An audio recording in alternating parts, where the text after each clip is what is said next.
What is the future of the U.S. housing market?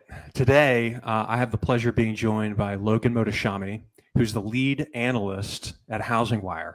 Logan's got a lot of experience, not just with the housing market as an analyst, but also, having some background knowledge or ability to kind of identify trends in the market.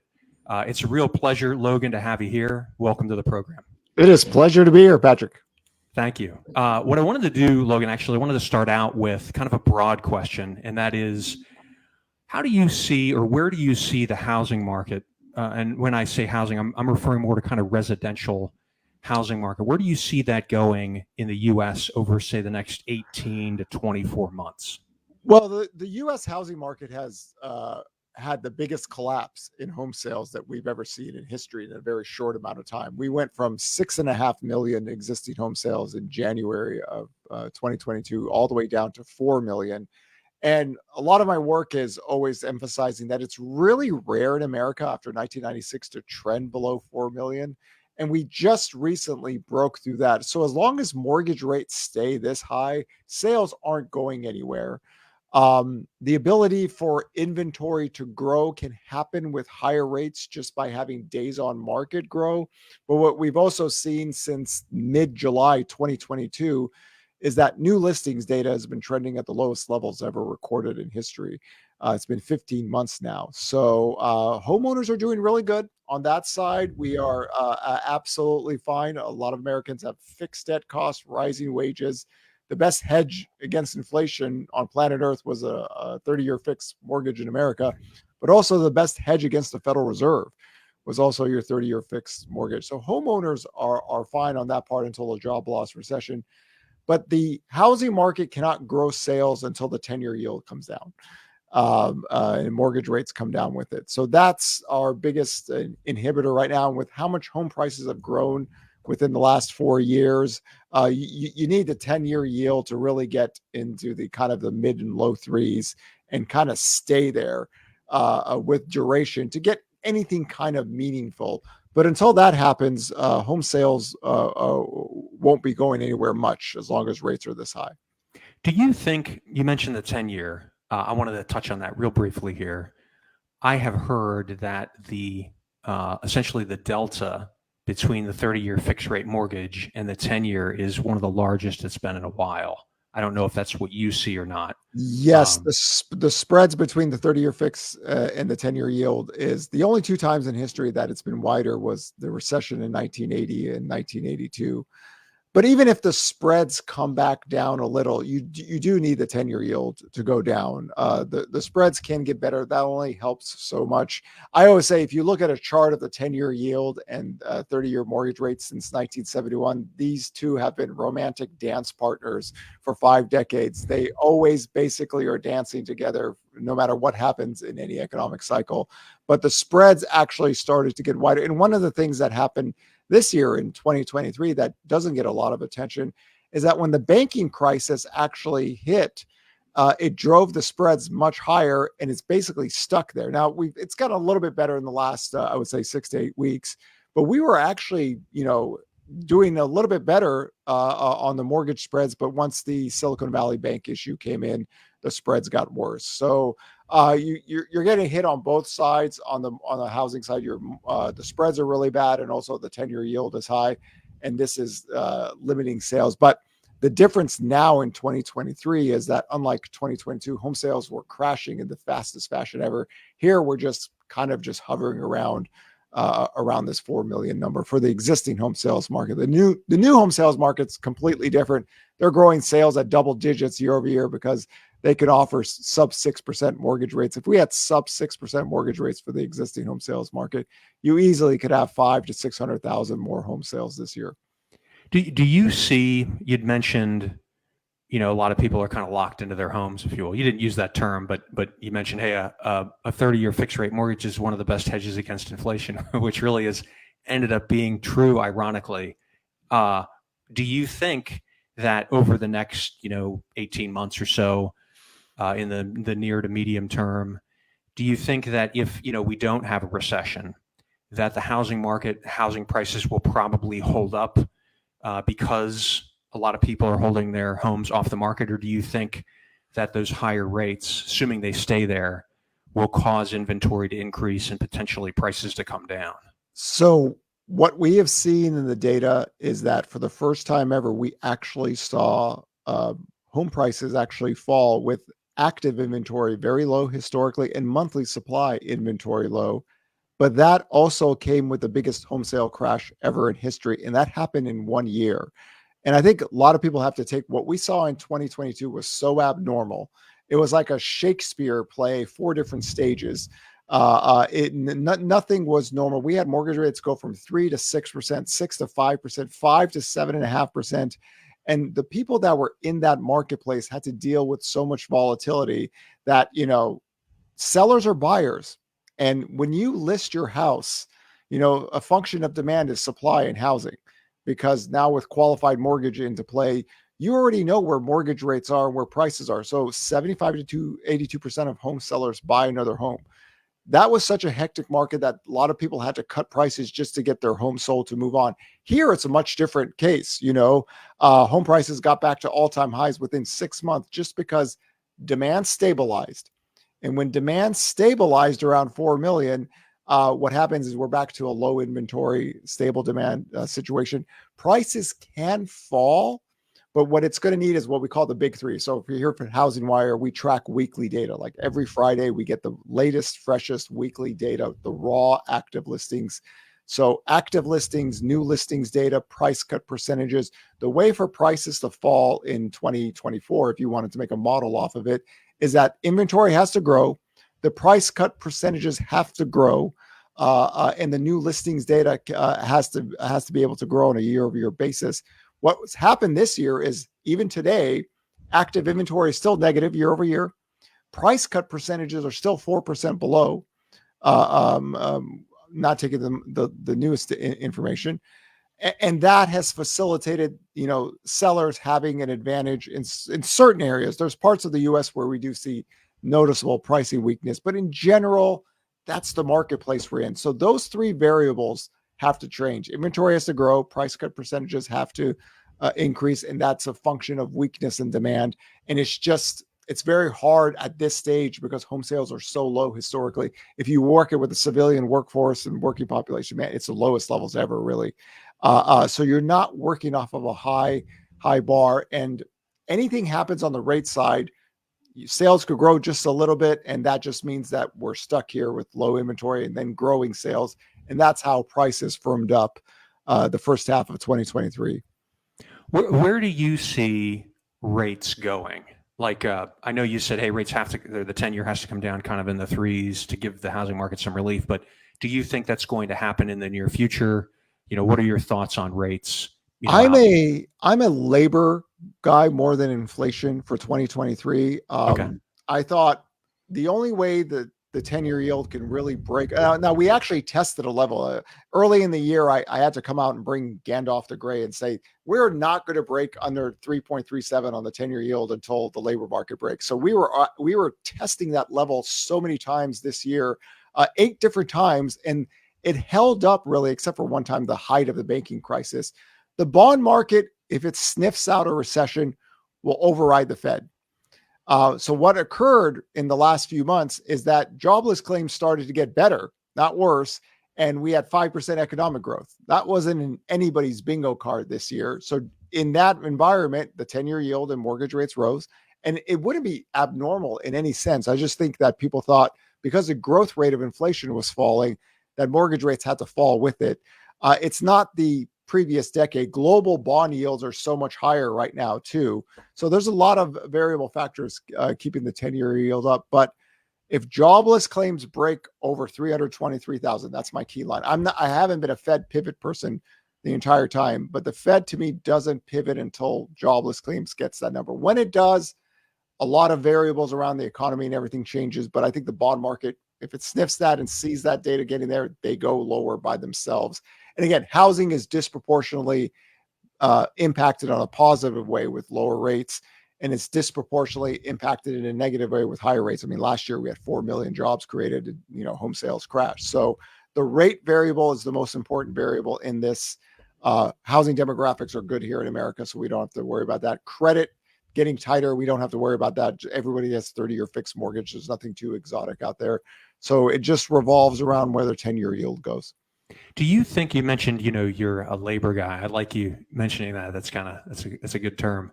Do you think that, let's say that labor does break below what you would foresee as the Fed needing to pivot, but at the same time, maybe they don't get inflation quite back in the box the way they want to? It wouldn't matter for the housing market just because the housing market moves around the 10-year yield. So if the Fed doesn't need to even do anything. And one of the things I remember when Jim Bullard, before he left the Federal Reserve, said that, if things start to get weaker in the economy, we believe that the 10 long-term rates or the 10-year yield will come down and do a lot of the big work for the Federal Reserve. And that's kind of how everyone should look at it. The 10-year yield doesn't really care if the Fed doesn't want to cut rates, but if the jobless claims start to break, their dual mandates start to kick in. I just don't think they get to that level until we get much higher on the jobless claims. The 10-year yield will override that, and that's a benefit to housing.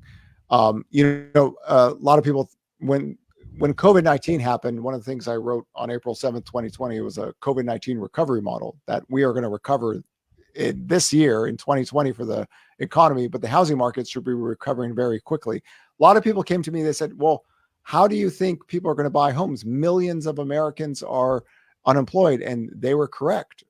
20 to 30 million people were unemployed. 5 million were in forbearance. But I said, it's a cute theory, but look at the army behind me. There's 133 million people behind me with 3% mortgage rates. Right. My army's bigger than yours. So the 10-year yield comes down now.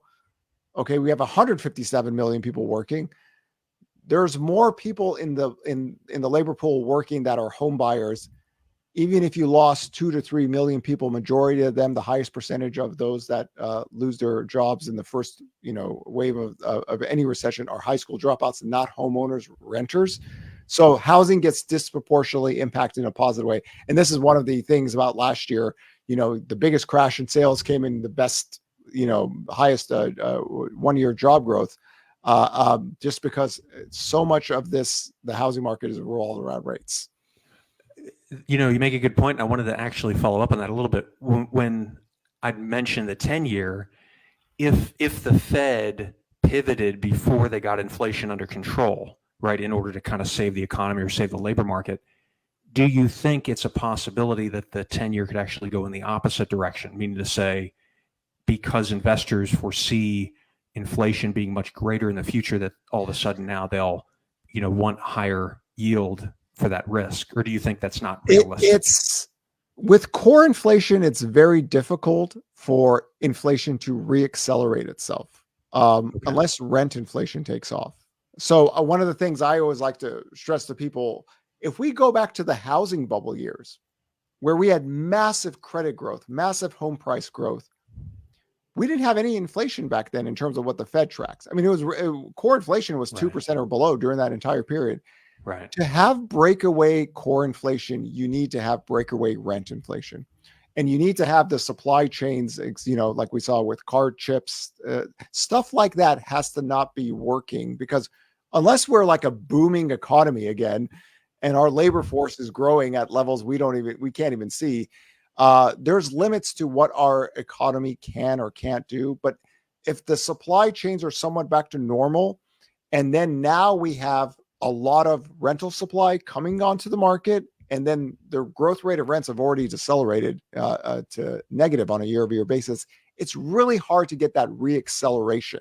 You can have it sticky and stay soft, but to have a reacceleration, you need rent inflation to take off, just like it did in the 1970s. And of course, in the 1970s, oil adjusting to inflation today would have to be $450 to match that. So different dynamics about the 70s versus the pandemic. And again, the history of all global pandemics, you have a very inflationary start to the pandemic itself for a few years, and then the disinflation happens after. So a lot of this is rent.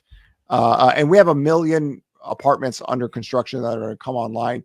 not all of them, but a lot of them are going to not be finished even because construction loans have gone up so much. But we're going to get some more supply with the growth rate of rent. It's just the wage growth data. The Fed wants to target that even more. And you really, to have a reacceleration, you need wages to grow, you need rents to grow, and stuff like that. It's really hard in a normal setting to have that reacceleration unless you get a supply shock somewhere and then rents take off in a fashion. So we're kind of okay for 18 months in that side. Maybe in 2025, 2026, if the rental supply doesn't come back on, we could get a little bit firmness on rent inflation. But the history of rents, you don't really see major deflationary aspect there just because most people are working, but the growth rate is definitely slowed down.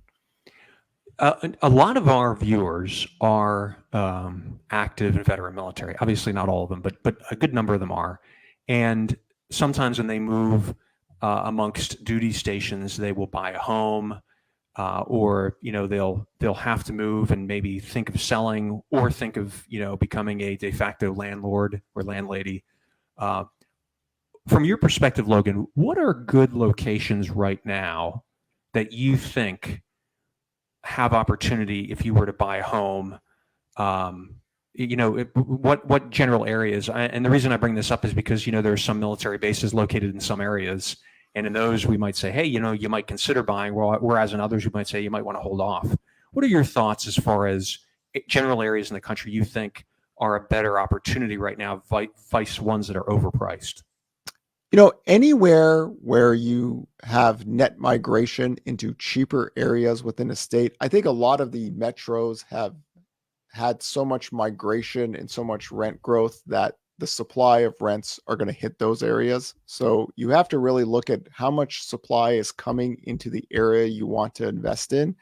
And if you don't have the net migration to come in there to offset it, you're probably not going to get the rent. So everyone has to do their own financial take on what they want to do for their own property. But I just came back from speaking from Alabama, and Alabama is they're growing there. They're getting net migration, and some of the coastal areas in Alabama actually, there's a lot of cranes still going up there, and there's a lot of growth coming in there through the population. So you really have to figure out where the population growth is, where's the supply is. There's some areas that are about to get hit with a lot of apartments. So the growth rate of rents are going to be slower, maybe even negative.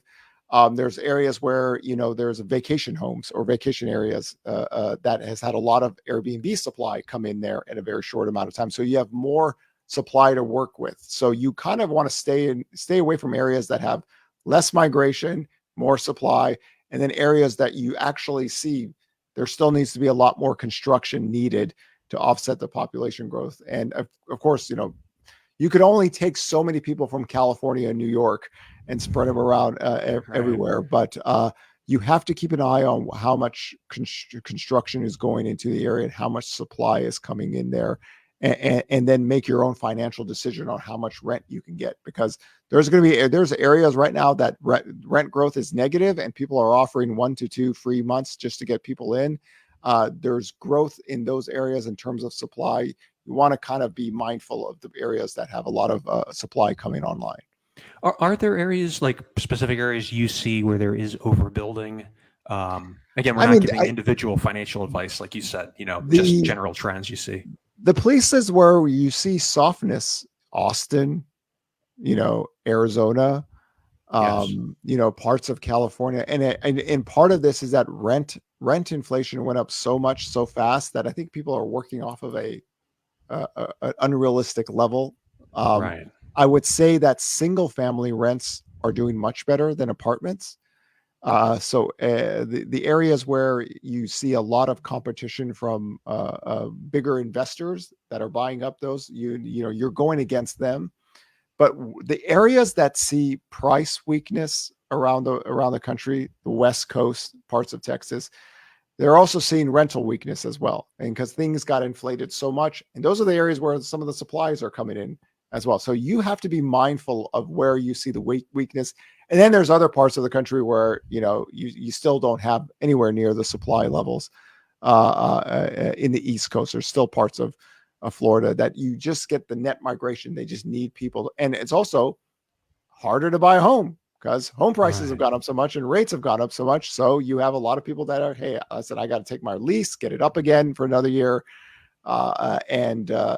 You always got to be mindful of the supply of the local area and see how the rents are tracking. And we are the parts of the U.S. that actually still have weakness in pricing: San Antonio, Austin, New Orleans, parts of California, Boise to a degree, and then everyone else, you just got to follow the labor supply, population supply, and then where are the rentals, single families, and apartments going into. Well, I wanted to ask Logan, this is a lot of great knowledge that you're sharing with us. If there are any viewers that we have that want to follow you or connect with you or read your work, or even do business with you, how would they reach you? How would they follow you? What's the best way to do that? So I'm the lead analyst at HousingWire. HousingWire.com has my work in there. If you wanted to subscribe to HW Plus, the live tracker articles that we bring out every single weekend gives everybody a sense of the latest, freshest data of inventory price cut percentages. We don't want to wait for sales data. That's too old. HousingWire Plus, Logan VIP 20 gives you a discount code for that. We have a top 10 business podcast on Apple. Sarah Wheeler and myself come out every Thursday and Monday. So twice a week, we just talk about the latest economic and housing data to impact the housing market specifically. So that gives you an idea. It's about a 20 or 30-minute podcast there. Also my name, Logan Mohtashami, Instagram. If you want to bore yourself out, my Insta stories are not designed for fun. They're just designed to go over all the economic data and all the housing data and try to explain everything on a daily basis. So if you have that, if you do prefer Twitter, on Twitter, I do a lot of engagement with a lot of chart work. Those are the areas that you would find me on any of my work. But Instagram stories has been very popular because I literally don't sleep. I just talk about economics all the time. I like the fact that you brought up the fact that you are looking at recent data, right? You're trying to bring in the most up-to-date data, because I think sometimes when we get data, it's a little bit dated, but that might be something that is very attractive to people that are watching this, to follow you or to follow your work, that you're getting, HousingWire brings in fresh data. We give our private work to real estate companies, Wall Street firms, investors, and we have up-to-date information on every zip code in America. And we give new listings, pricings, pending pricing, where it is for the housing market, break it down so then everyone can kind of have an idea. Because if you're waiting for the existing home sales report, you're just a few months behind. This way, we try to get everyone ahead of the curve. And then, of course, my work is very economically based: 10-year yield, purchase application data. Where's the economic data going? Mike Simonson from All Sources, where all the inventory data against. You put us up together, you got two powerful nerds on the same team out there. So that's our job, is to try to explain what's going on and then give the data out for people and take all the ideological stuff out of the equation and just make it about the numbers. Logan Mohtashami, thank you so much for being with us today, for sharing your extremely valuable knowledge. We'd love to have you back. We really appreciate you being on the program. My pleasure. And always remember, the real 1% always protects the 99% in this country. That's great. Thanks for saying that. And to our viewers, thanks for watching. Please like and remember to subscribe.